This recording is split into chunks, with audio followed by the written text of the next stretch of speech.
Shalom adik-adik sekalian, senang sekali bisa bertemu dengan adik-adik. Nah adik-adik, kita akan mendengarkan firman Tuhan. Mari kita lipat tangan kita tutup mata kita berdoa kepada Tuhan. Tuhan Yesus yang baik, kami bersyukur kepada Tuhan.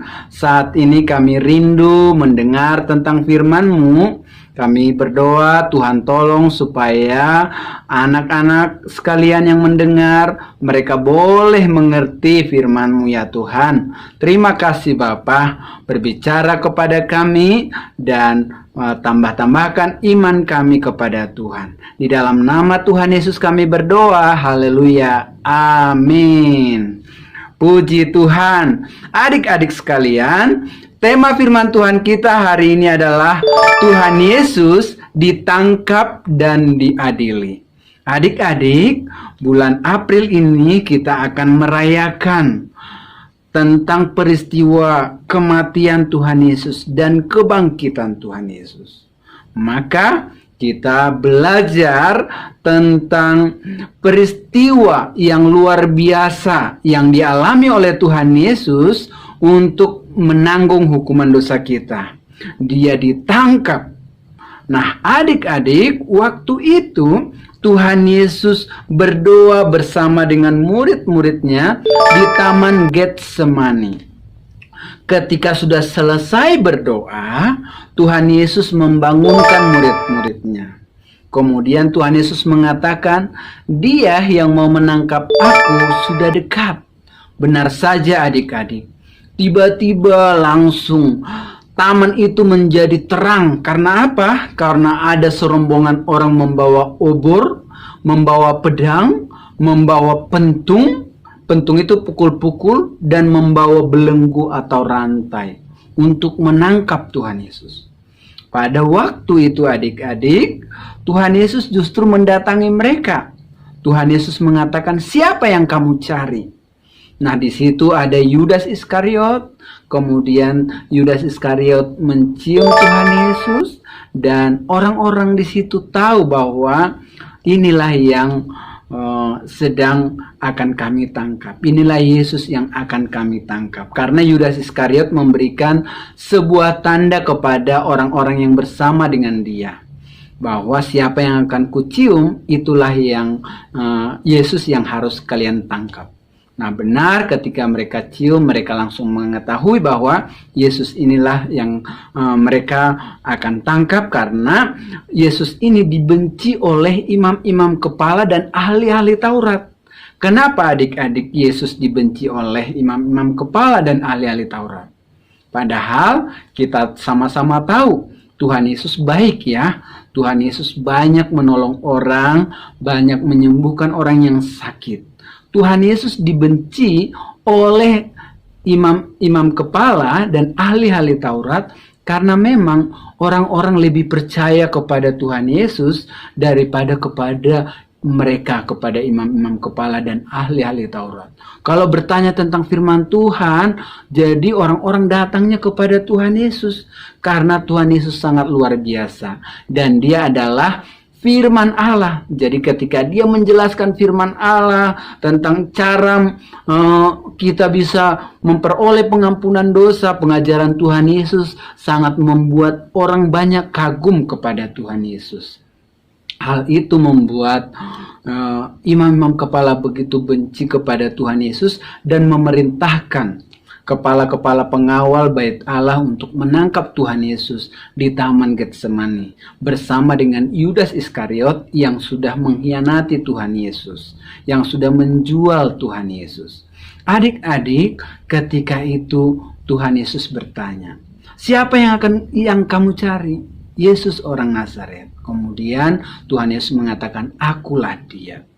Adik-adik, Tuhan Yesus menyerahkan dirinya untuk ditangkap oleh mereka. Kemudian Tuhan Yesus dibawa kepada imam besar. Waktu itu pertama-tama kepada mertua Kayafas, yaitu imam besar Hanas. Tuhan Yesus ditanyain di sana. Tuhan Yesus diperiksa di sana. Kemudian Tuhan Yesus bukan hanya diperiksa di sana, tapi Tuhan Yesus juga ditampar di depan imam besar itu.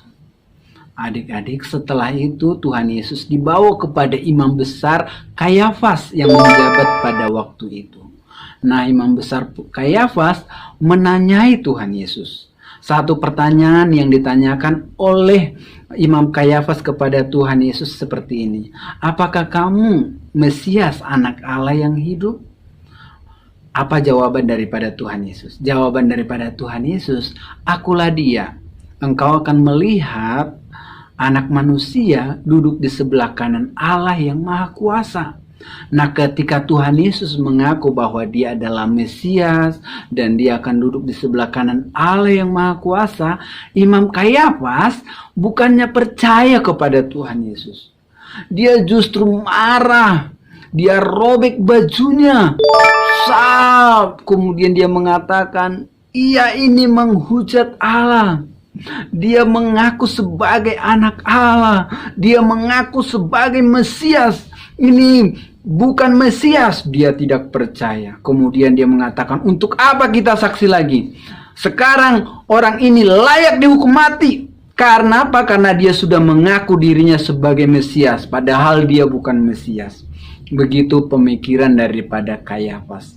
Adik-adik, Tuhan Yesus yang baik hati menyatakan diri bahwa dia adalah Mesias ditolak oleh Kayafas. Kasih Tuhan Yesus yang besar ditolak oleh Kayafas. Tetapi adik-adik dan Bang Christian, kita menerima kasih daripada Tuhan Yesus. Kita percaya bahwa Tuhan Yesus adalah Mesias, juru selamat yang hidup. Dan kemudian adik-adik, Imam Kayafas memerintahkan untuk membawa Tuhan Yesus kepada pemerintah pada waktu itu yang namanya Pilatus.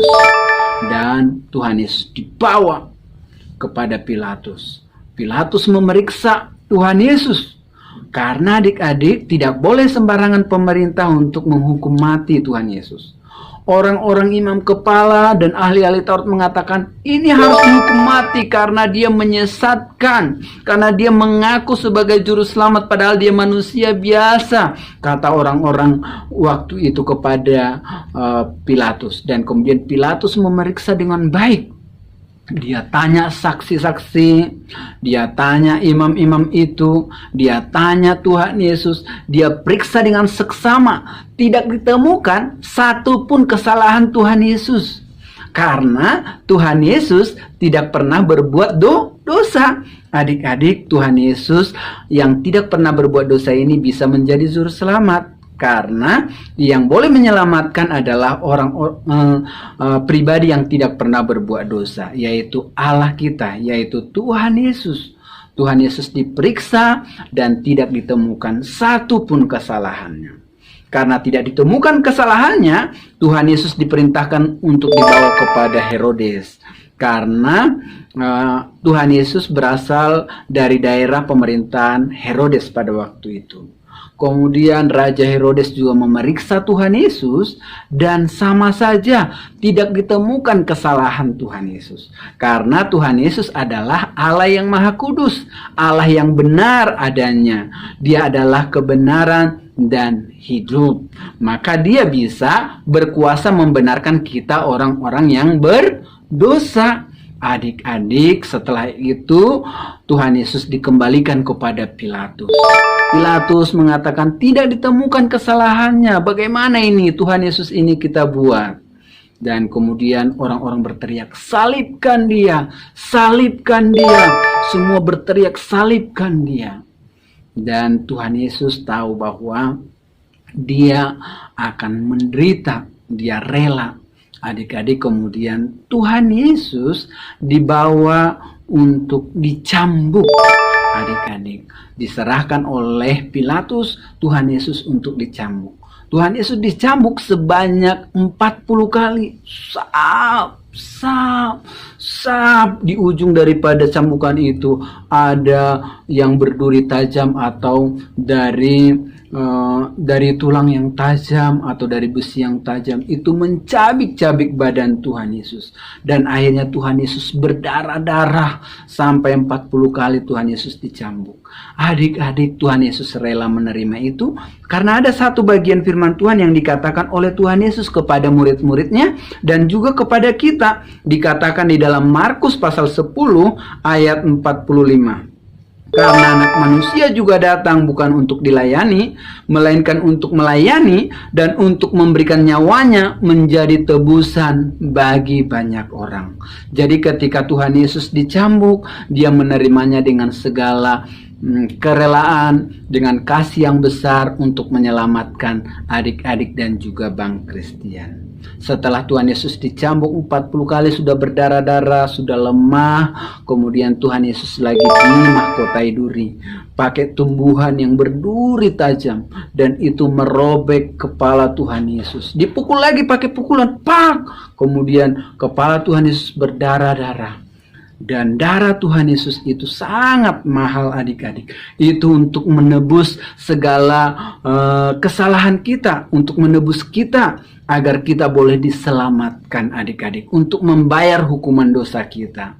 Adik-adik, Tuhan Yesus sangat mengasihi adik-adik sampai dia rela tertumpah darahnya, sampai dia rela dicambuk karena Tuhan Yesus sayang pada adik-adik. Tuhan Yesus tidak mau adik-adik dihukum di dalam neraka, karena upah dosa kita adalah maut. Kalau Tuhan Yesus tidak mati di salib, kalau Tuhan Yesus tidak menyerahkan dirinya, maka kita akan menanggung dosa kita, akan mati dalam dosa kita, akan masuk neraka. Tapi Tuhan Yesus terlalu sayang kepada kita sehingga dia mau menyerahkan dirinya. Kemudian Tuhan Yesus akhirnya dibawa untuk disalibkan.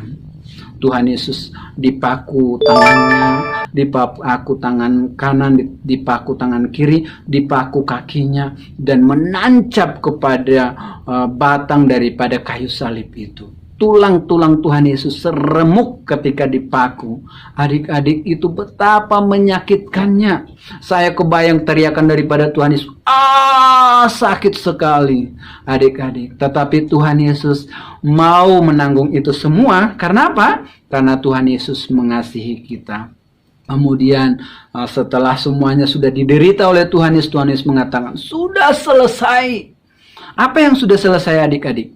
Dosa-dosa kita sudah selesai dipikul oleh Tuhan Yesus.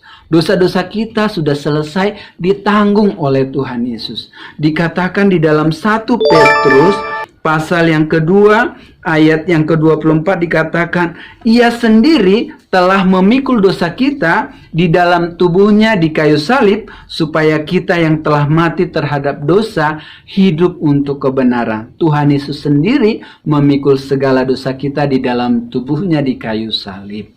Adik-adik, itulah kebaikan yang luar biasa daripada Tuhan Yesus. Kemudian Tuhan Yesus menyerahkan dirinya dan dia mati. Kemudian Tuhan Yesus dikuburkan. Tetapi luar biasa, karena Tuhan Yesus berkuasa atas maut, maka Tuhan Yesus mengalahkan maut pada hari yang ketiga. Dia bangkit dan hidup selama-lamanya. Buktinya Tuhan Yesus selama 40 hari menyatakan diri kepada murid-muridnya dan kepada banyak orang. Jadi banyak orang yang melihat Tuhan Yesus bangkit, melihat Tuhan Yesus hidup, dan Tuhan Yesus naik ke surga, dan dia akan kembali nanti pada akhir zaman untuk membawa orang-orang percaya datang ke dalam kerajaan surga. Adik-adik, Tuhan Yesus sudah mati di kayu salib memikul dosamu dan bangkit untuk menyelamatkan hidupmu. Adik-adik, apakah kamu mau percaya kepada Tuhan Yesus bahwa dia telah menjadi juru selamat bagi hidupmu? Puji Tuhan, kita semua mengaku percaya kepada Tuhan Yesus. Selanjutnya adik-adik, maukah kamu hidup untuk memuliakan nama Tuhan Yesus? Ya, puji Tuhan, kita serahkan hidup kita, karena Tuhan Yesus sudah membeli kita dengan darah yang mahal. Dia membeli kita bukan dengan emas dan perak, tetapi dengan darahnya dan pengorbanannya yang sangat luar biasa. Adik-adik, puji Tuhan. Tuhan Yesus memberkati adik-adik. Mari kita menyerahkan hidup kita kepada Tuhan. Sekarang kita ayat hafalan dari Roma pasal 5 ayat yang ke-8. Untuk kelas Indria dari Roma pasal 5 ayat 8b. Mulai daripada karena Kristus telah mati untuk kita ketika kita masih berdosa. Roma pasal 5 ayat 8b. Untuk kelas Pratama dan Madya, satu ayat ini semuanya ya. Akan tetapi Allah menunjukkan kasih-Nya kepada kita oleh karena Kristus telah mati untuk kita ketika kita masih berdosa. Ingat firman Tuhan ini mengatakan bahwa Tuhan Yesus telah mati untuk kita ketika kita masih berdosa. Tuhan Yesus menerima adik-adik apa adanya. Adik-adik, Tuhan Yesus memberkati adik-adik. Kita akan berdoa dan kita akan menerima berkat Tuhan. Tuhan Yesus, terima kasih Engkau sudah mati memikul dosa kami. Tuhan Yesus, Engkau sudah bangkit dan hidup sampai selama-lamanya. Tuhan Yesus, kami mau percaya kepada Tuhan Yesus dan kami mau hidup bagi Tuhan Yesus karena Tuhan Yesus telah membeli kami dengan darah yang sangat mahal. Terima kasih untuk pengorbanan-Mu, berkati semua adik-adik kami yang mendengar firman Tuhan ini dan yang percaya kepada Tuhan, Tuhan menolong mereka. Yang ragu-ragu, Tuhan tolong supaya semakin percaya kepada Tuhan Yesus. Yang belum menyerahkan hidupnya kepada Tuhan, kami berdoa Tuhan jamah supaya menyerahkan hidupnya kepada Tuhan. Berikan kepada adik-adik kami kesehatan dan kekuatan. Terima kasih Bapa, berkati mereka dengan kepintaran dan sukacita. Di dalam nama Tuhan Yesus. Adik-adik, kita akan menerima berkat Tuhan. Angkat kedua tanganmu, terima berkat yang daripada Tuhan. Kiranya berkat kasih karunia daripada Allah Bapa, penyertaan daripada Tuhan Yesus dan keselamatan di dalam Tuhan Yesus, serta persekutuan yang manis dari Roh Kudus tinggal bersama adik-adik kami dari sekarang sampai selama-lamanya. Berkat kepintaran, berkat kesuksesan, berkat sukacita melimpah dalam hidup mereka. Di dalam nama Tuhan Yesus kami berdoa. Amin. Tuhan Yesus memberkati kita semua.